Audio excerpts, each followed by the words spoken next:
J'ai payé pour chaque pétale de rose qui ornait l'allée de l'église Saint-Sulpice, à Paris, ce jour-là.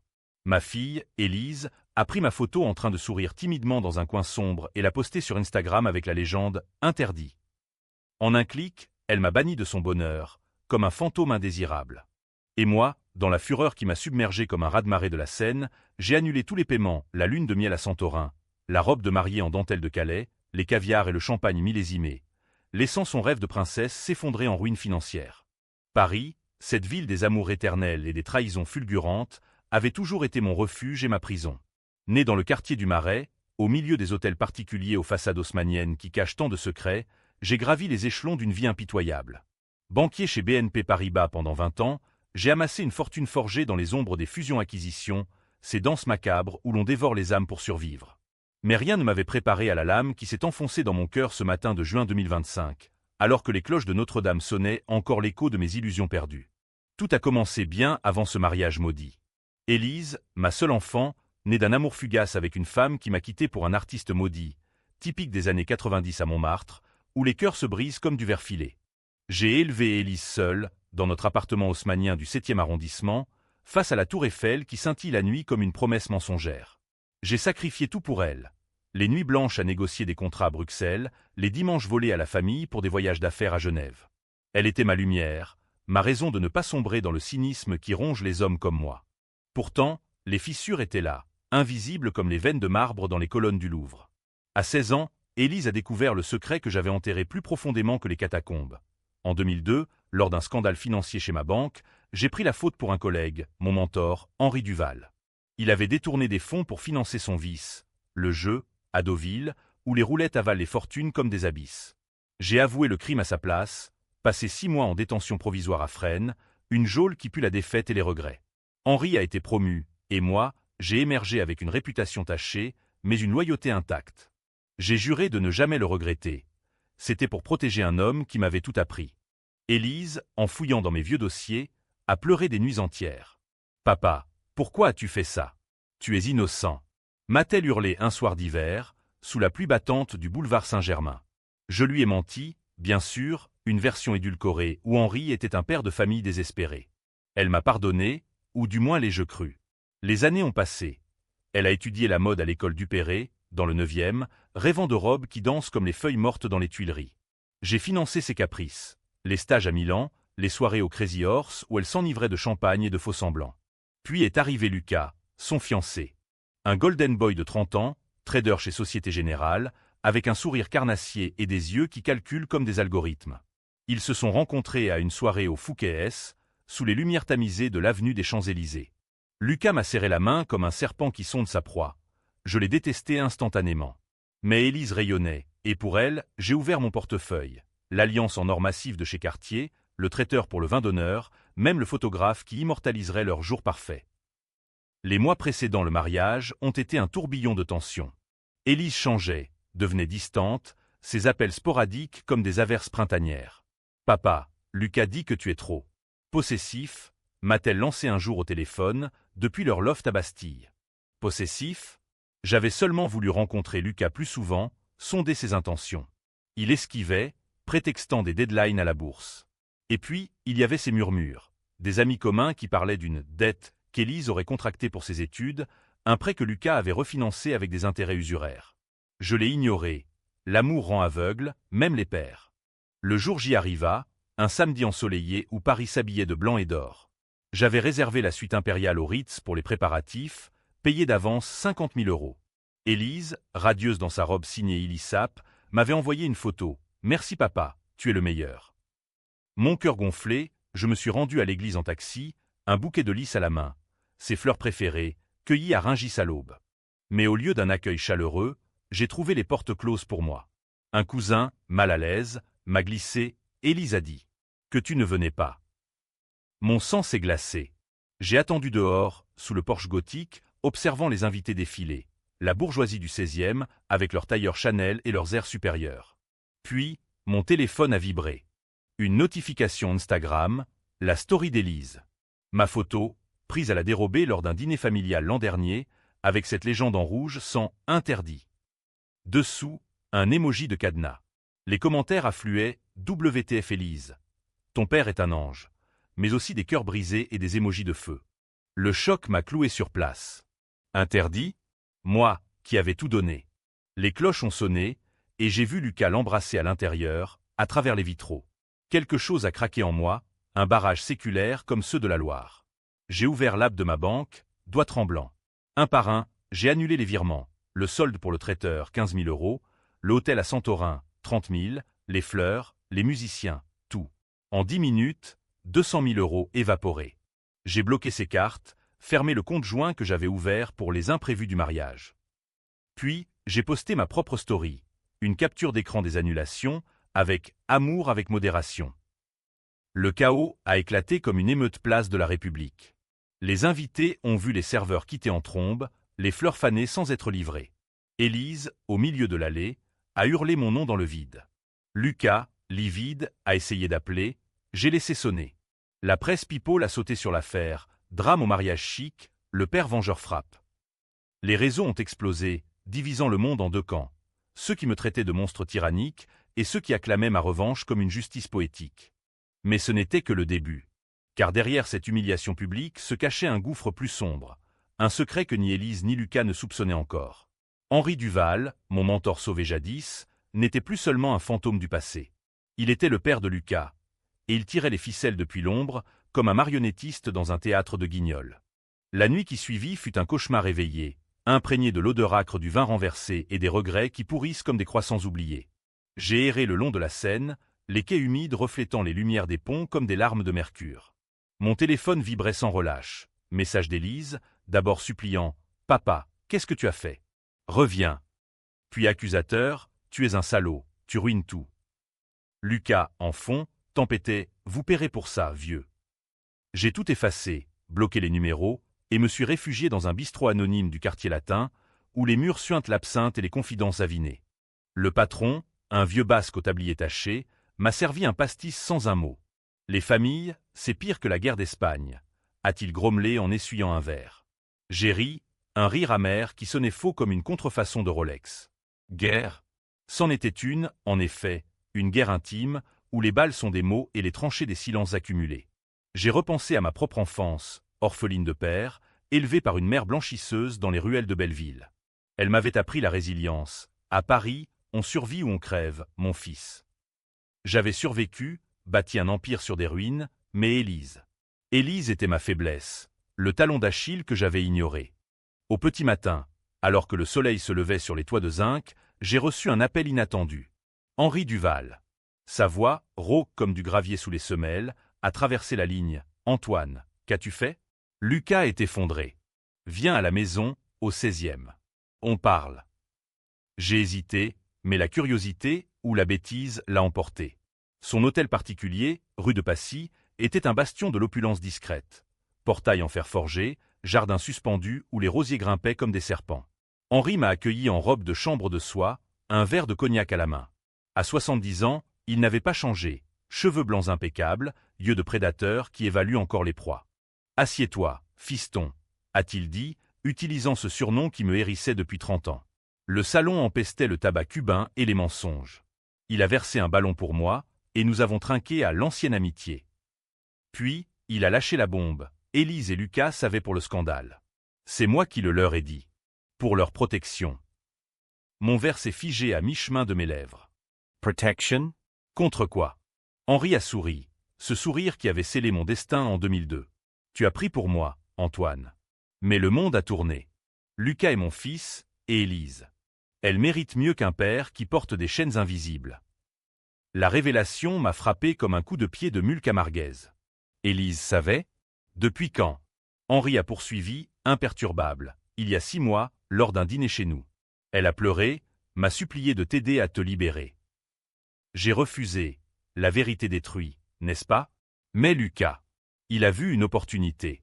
Il a convaincu Élise que tu étais toxique, un boulet financier et émotionnel. Le « interdit ». C'était son idée à lui, pour te forcer à lâcher prise. J'ai bondi, renversant le cognac sur le tapis persan. Traître! Tu as empoisonné ma propre fille. Henri n'a pas bronché. Ou je l'ai sauvé, selon le point de vue. Pense à Fresnes, Antoine. Pense aux nuits où tu hurlais dans le noir. Elle ne veut pas ça pour ses enfants. Je suis parti en trombe, le cœur en lambeaux, direction Bastille. Leur loft, payé par moi bien sûr, était un capharnaüm, valise ouverte, robe de mariée froissée sur le sol comme un suaire. Élise était là, seule, les yeux rougis par les pleurs. « Papa » a-t-elle murmuré en me voyant. J'ai claqué la porte, la rage bouillonnant comme un vin nouveau trop fermenté. « Explique-toi » ai-je rugi. Elle s'est effondrée sur le canapé, un verre de vin rouge à la main, du Bordeaux, ironie du sort. Les mots sont sortis en torrent. Oui, elle savait pour Henri depuis des mois. Lucas l'avait poussée à me confronter, à couper le cordon. Le post Instagram, un coup de bluff, censé me blesser pour que je réagisse enfin. Mais mes annulations avaient tout fait basculer. Lucas est furieux, papa. Il dit que tu as ruiné sa carrière. Les investisseurs fuient un homme qui annule un mariage sur un coup de tête. J'ai ri, un rire hystérique qui a fait trembler les vitres. Carrière? La mienne avait été sacrifiée pour le père de ce serpent. Et là, dans ce moment suspendu, le premier twist m'a effleuré. Et si Élise n'était pas la victime innocente? Ses yeux fuyants, ses mains tremblantes sur le verre. Y avait-il plus? J'ai exigé la vérité complète. Elle a hésité, puis avoué. Lucas avait des dettes énormes, accumulées au casino de Deauville, le même vice qu'Henri. Il comptait sur mon chèque de mariage pour renflouer un cadeau de 500 000 € que j'avais promis en privé. Le « interdit » était une mise en scène pour me faire craquer, me pousser à surenchérir par culpabilité. La trahison s'est enracinée en moi comme une ronce vénéneuse. Ma propre fille, complice d'un escroc, j'ai quitté le loft sans un mot, mais en emportant une photo, celle d'Élise bébé, dans mes bras, sur les berges de la Marne. C'était mon talisman ou ma malédiction. De retour chez moi, j'ai fouillé mes archives. Les dossiers de 2002 refaisaient surface. Pas seulement le détournement d'Henri, mais un réseau plus vaste, impliquant des politiciens et des banquiers. J'avais gâché pour protéger un innocent? Mensonge. Henri m'avait manipulé, et maintenant, son fils reprenait le flambeau. Les jours suivants furent un brouillard de vengeance froide. J'ai contacté mon avocat, un requin du palais de justice, pour geler les actifs d'Élise, comptes, assurances, tout. Mais ce n'était pas assez. J'ai infiltré les réseaux de Lucas, un vieil ami hacker, rescapé des geôles numériques de la DGSE, a exhumé ses transactions. Des paris en ligne, des prêts usuraires, et pire, des transferts vers un compte offshore au Luxembourg, au nom d'Henri. Le vieux renard finançait encore ses vices par procuration. La boucle se refermait, huâme et impitoyable comme le métro parisien à l'heure de pointe. Pourtant, au milieu de cette tempête, un appel d'Élise m'a désarmé. « Papa, je suis enceinte. » Les mots ont suspendu le temps, comme un opéra wagnérien au Châtelet. Enceinte? De Lucas, bien sûr. Mon petit-fils, ou ma petite-fille, innocent dans ce bourbier. J'ai raccroché, le cœur déchiré. Vengeance ou pardon? Paris, avec ses gargouilles qui veillent sur les toits, semblait me juger depuis les hauteurs. L'annonce de la grossesse d'Élise a agi comme un poison lent, diffusant dans mes veines une ambivalence qui me rongeait. D'un côté, l'image d'un enfant, chair de ma chair, malgré les poisons accumulés, ravivait en moi des braises paternelles éteintes depuis longtemps. De l'autre, la certitude que Lucas, ce parasite, propagerait son venin à la génération suivante me poussait vers l'abîme. J'ai passé des nuits blanches dans mon bureau, entouré de livres reliés, Balzac, Hugo, ces géants qui disséquaient les âmes françaises avec une cruauté jubilatoire. La vengeance est un plat qui se mange froid, murmurai-je en feuilletant le Père Goriot, cherchant dans les pages jaunies un écho à ma fureur. Mon plan se dessinait, méticuleux comme une partie d'échecs au café de la Régence. D'abord, isoler Lucas. J'ai utilisé mes contacts à la bourse, un coup de fil discret à un régulateur de l'AMF, et ces trades suspects ont attiré l'attention. Pas assez pour une arrestation. Je n'étais pas un justicier masqué comme Arsène Lupin, mais suffisant pour geler ses comptes. Il a perdu son poste en une semaine, blacklisté par les firmes rivales. Incapable de gérer ses propres dettes, chuchotait les couloirs feutrés de la défense. Élise m'a appelé en larmes. « Tu as manigancé ça, hein ?» Lucas est déprimé, il boit. J'ai feint l'innocence, le karma, ma chérie. Comme ton interdit.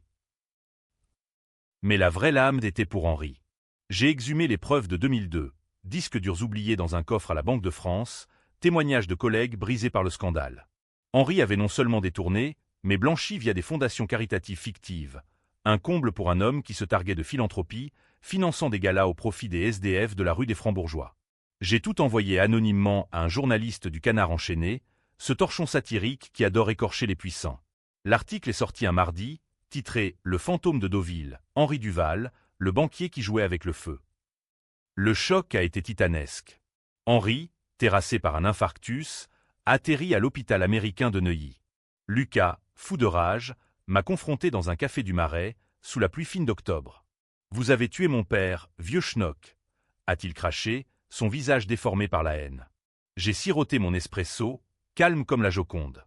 Ton père s'est tué lui-même, en me sacrifiant. Et toi, en empoisonnant ma fille. Il a ri, un ricanement qui puait le désespoir. Élise, elle me hait maintenant. À cause de toi et de tes annulations mesquines. Elle veut divorcer avant même le mariage. Le twist m'a coupé le souffle. Élise, enceinte et seule, se retournait contre son fiancé. Était-ce ma vengeance qui l'avait libérée, ou simplement la révélation de ses dettes abyssales? Lucas a poursuivi, les mots coulant comme du vitriol. Savez-vous pourquoi elle t'a banni ce jour-là? Pas seulement pour le scandale. Tu as un autre secret, Antoine. Un gros. Mon cœur a manqué un battement. Quel secret? J'ai balayé d'un geste, des fadaises. Mais intérieurement, la peur rampait. Y avait-il plus que Fresne? Un avortement forcé dans ma jeunesse, un frère illégitime enterré dans les archives familiales? De retour chez moi, j'ai fouillé plus profond. Une lettre jaunie, cachée dans un tiroir, datée de 1995, de ma mère. Antoine, ne dis jamais à Élise pour son vrai père. Le choc m'a terrassé. Élise n'était pas de mon sang. L'artiste maudit de Montmartre, celui qui avait fui avec ma femme, était son géniteur biologique. J'avais toujours cru. Non, j'avais choisi de croire. Pour la protéger, j'avais falsifié les papiers, payé un labo pour maquiller les tests ADN. Un mensonge fondateur, plus lourd que celui d'Henri. La culpabilité m'a submergé comme une crue de la Garonne. Étais-je le monstre? Finalement, j'ai appelé Élise, la voix brisée. Viens dîner, ce soir. Chez l'ami Louis, comme avant. Elle a accepté, hésitante. Le restaurant, avec ses murs noircis par des décennies de grillades, était notre sanctuaire d'antan. Sous les lambris sombres, face à une entrecôte saignante, elle a laissé couler ses larmes. « Papa, je suis désolé pour le poste. C'était stupide, impulsif. Lucas m'a manipulé, mais j'ai joué le jeu. Pour l'argent, pour l'excitation. Et maintenant, avec le bébé. Je suis perdu. » J'ai pris sa main, la première fois depuis des mois. « Il y a quelque chose que tu dois savoir. » Les mots ont jailli, libérés comme un vin millésimé trop longtemps en cave. Le vrai père, l'artiste, mort d'overdose à Lisbonne en 2000. Ma imposture, pour lui donner un nom, une stabilité. Élise a pâli, puis éclaté en sanglots. Tu m'as menti? Pour me protéger.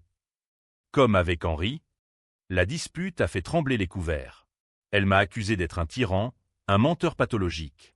J'ai riposté, et toi, qui as vendu ton âme pour un mariage factice. Nous avons quitté le restaurant en ennemis jurés, mais avec une graine de vérité plantée. Les jours suivants, Élise a coupé les ponts avec Lucas, qui errait comme un fantôme dans les bars de Pigalle. Henri, remis de son infarctus, m'a contacté depuis sa chambre d'hôpital. Tu as gagné, Antoine. Mais à quel prix? Je n'ai pas répondu. Ma vengeance, loin d'apaiser, avait ouvert des plaies plus profondes, comme les cicatrices de la libération sur les murs de Paris.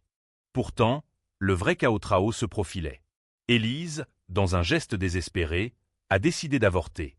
Sans stabilité, sans amour, je ne peux pas, m'a-t-elle écrit dans un message nocturne. J'ai bondi dans un taxi, direction sa clinique privée à Auteuil.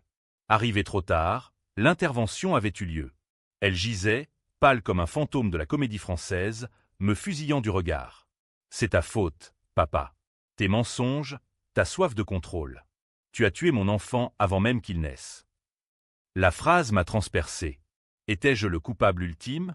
Ou Lucas, Henri, la société qui broie les rêves comme des croissants sous les talons? J'ai fui dans la nuit parisienne, les boulevards déserts hurlant mon nom en néon clignotant. Le suicide de l'enfant non né, mais déjà une perte viscérale, a creusé en moi un vide plus noir que les tunnels du RER à l'abandon.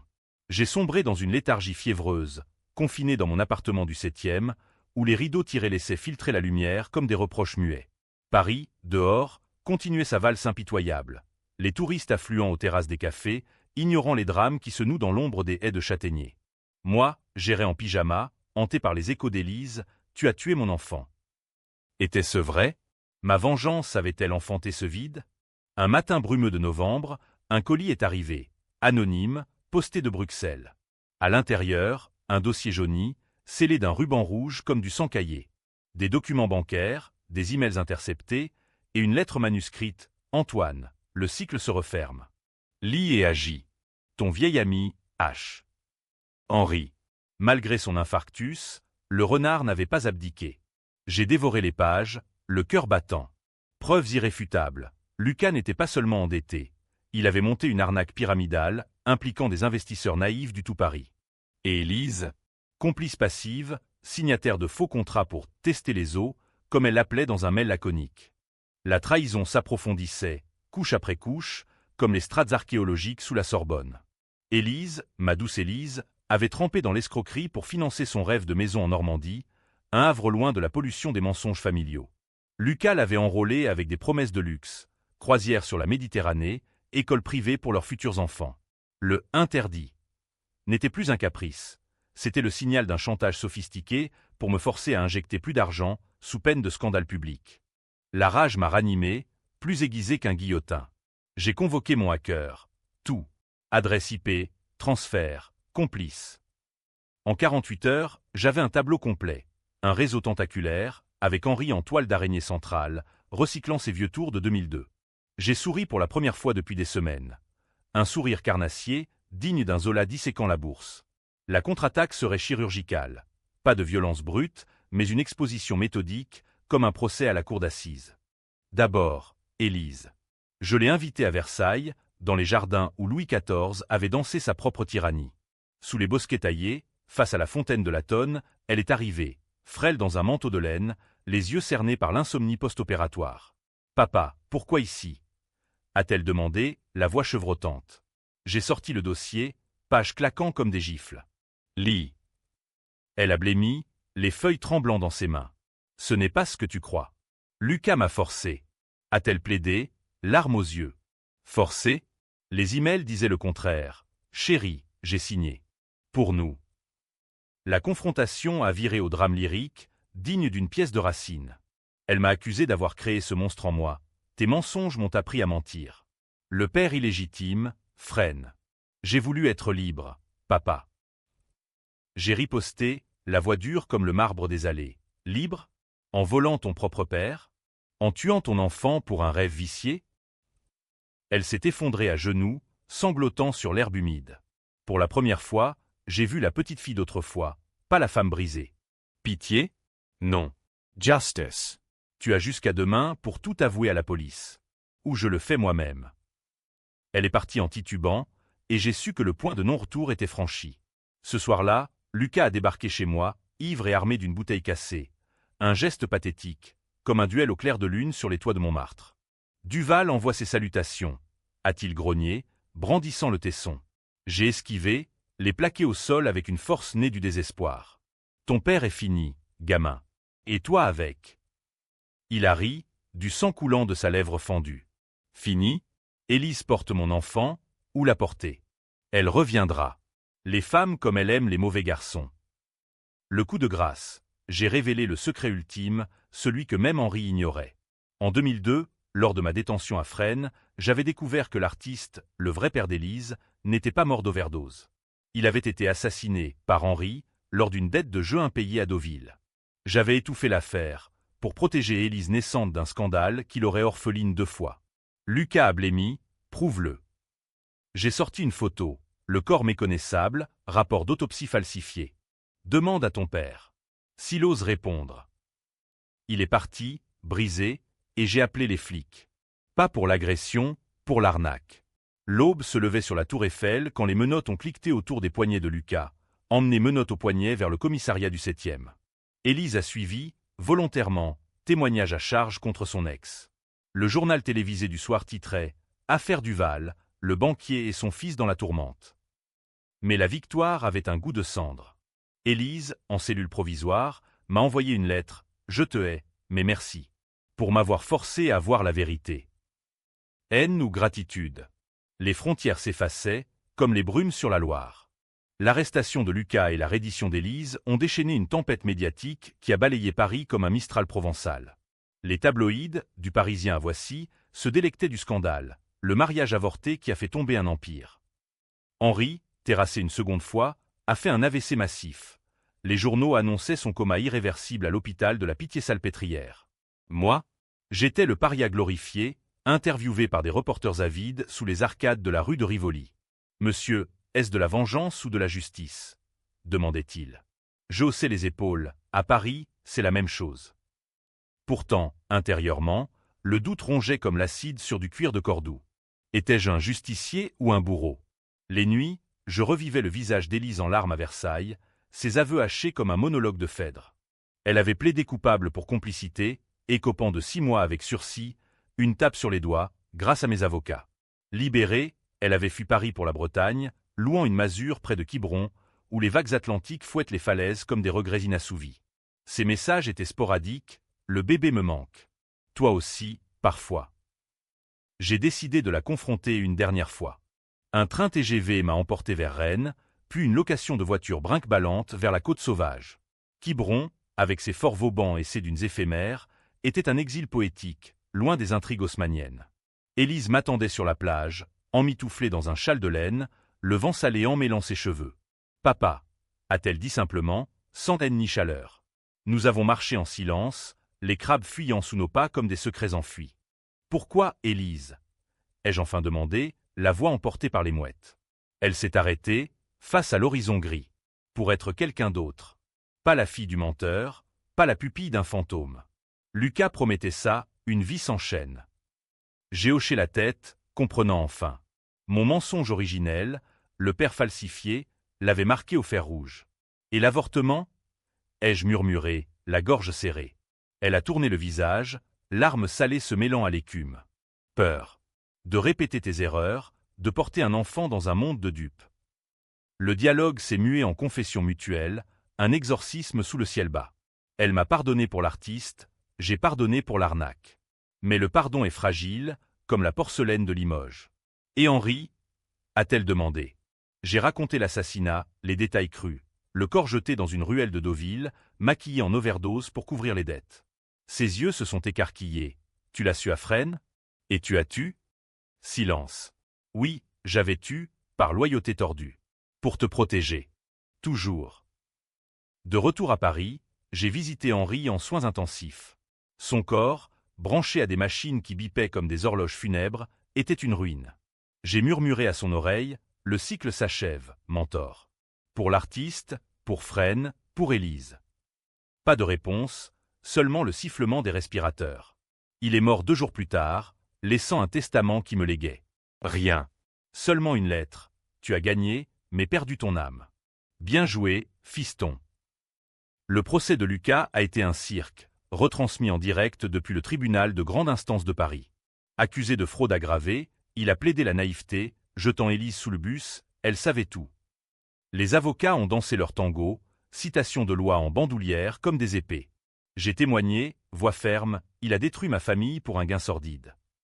Condamné à 5 ans, Lucas m'a lancé un regard haineux depuis le box, ce n'est pas fini, Antoine. Mais le vrai twist est survenu lors de l'audience finale.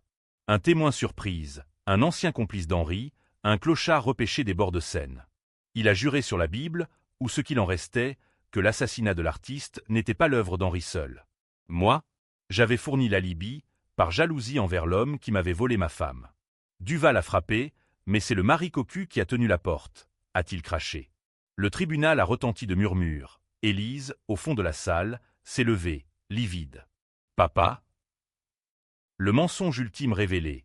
J'avais comploté, par amour dévoyé, pour éliminer le rival. Pas tué de mes mains, mais facilité. Fresnes n'était pas une innocence volée. C'était une pénitence méritée. La presse a titré « Le père vengeur, meurtrier par procuration ». Divorcée de la vérité, Élise m'a rayé de sa vie. Tu es poison, papa. Pour toujours. Seul dans mon appartement, face à la tour Eiffel qui clignote comme un œil moqueur, j'ai contemplé le vide. Vengeance accomplie? Paris, indifférente, continuait de ronronner. Les mois suivants ont été un purgatoire lent, où chaque jour se traînait comme un escargot sur les pavés mouillés de Montparnasse. La révélation au procès avait fracturé ce qui restait de mon monde, ami évaporé comme brume matinale, collègues murmurant dans les couloirs de la banque, et Élise, disparue en Bretagne, coupant tout contact. Son dernier message, un simple « Ne cherche pas, guéris-toi d'abord ». Guérir? Comment, quand le sang de l'artiste collait encore à mes mains invisibles, 30 ans après? J'ai sombré dans une routine masochiste, matinée au Père-Lachaise, errant parmi les tombes de Chopin et Proust, ces âmes qui avaient dansé avec la mort. L'après-midi, des séances chez un psy du VE arrondissement, un barbu freudien qui disséquait mes rêves comme des huîtres de Cancale. La vengeance est votre addiction, Antoine. Héritée de votre mère, transmise à votre fille. Il avait raison, bien sûr. Mais savoir ne guérit pas, ça gratte seulement la plaie. Pourtant, un sursaut est venu d'où je ne l'attendais pas, un appel d'un notaire de Rennes. Henri, dans un codicille secret, m'avait légué une clé, pas d'argent, mais d'un coffre à la Banque de France. Intrigué, j'ai pris le train, le cœur battant comme un tambour de la garde républicaine. Le coffre contenait non des lingots, mais des lettres, celles de l'artiste à ma femme, avant sa fuite. Des mots enflammés, poétiques, parlant d'un amour pur, loin de mes chaînes bourgeoises. Et une confession, Antoine, si tu lis ceci, sache que Élise est tienne. Pas par le sang, mais par l'âme. Protège-la, même de toi.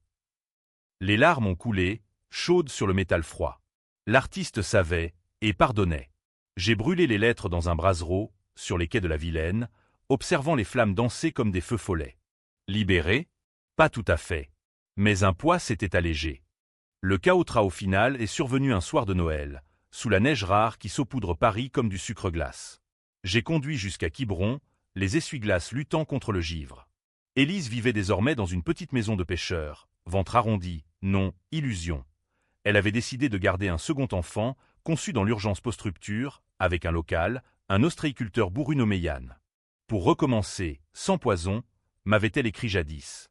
Elle m'a ouvert la porte, silhouette émue dans la lueur des guirlandes. Papa. Pas de haine, seulement fatigue et espoir fragile. Yann, en fond, touillait une potée au lard, odeur réconfortante de foyer. Nous avons dîné en silence d'abord, puis les mots ont coulé. Le procès, les fantômes, l'assassinat. J'ai comploté, Élise. Pour te garder. Stupide, égoïste. Elle a pris ma main sur la table rustique, et moi, j'ai trahi pour fuir. On est pareil, des monstres parisiens en exil. Le twist final, celui qui divise encore les âmes. J'ai avoué non seulement la Libye, mais le chèque que j'avais glissé à Henri pour régler la dette de l'artiste. Pas meurtre, mais suicide assisté. Une pilule forcée dans le champagne pour soulager sa souffrance. Élise a reculé, horrifiée, tueur. Puis, après un silence éternel, mais tu l'as fait par amour. Tordu, mais amour. Elle m'a pardonné? Non. Accepté. Reste pour Noël. Pour le bébé. Nous avons veillé tard, racontant des histoires, les miennes de mensonges, les siennes de rêves brisés. Au matin, sous un ciel clair, j'ai tenu son ventre naissant, sentant un coup de pied comme une promesse. Retour à Paris? Pas tout de suite. J'ai vendu l'appartement, investi dans une ferme bretonne voisine. Vengeance close, vie recommencée, ou du moins, tentée. Mais le débat persiste. Ai-je gagné, en détruisant pour reconstruire? Ou perdu, en semant des graines de doute éternel? Paris, lointaine, murmure ses réponses dans le vent. Et moi, je choisis l'exil, UAM étendu, mais vivant. Fin? Ou seulement interlude?